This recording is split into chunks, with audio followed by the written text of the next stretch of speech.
দেখো বন্ধুরা, আফ্রিকার জঙ্গল তো মোবাইলে দেখেছো, ভিডিওতে দেখেছো। আর এই দেখে নাও আফ্রিকার জঙ্গল কি কাজ করতে এসছে এই খোলার জন্য। দেখুন, দেখাচ্ছি কত বড় গাছ হয়ে গেছে জঙ্গলের মধ্যেই। এই খুলতে হবে, দেখুন এগুলো সব অন্য পাইপে সেটিং হবে। এই হলো কাজ, বুঝতে পারছেন?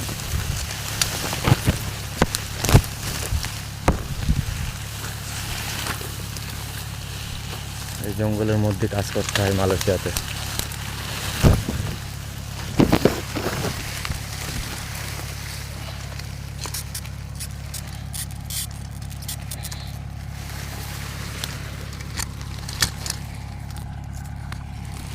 এই হচ্ছে জঙ্গল।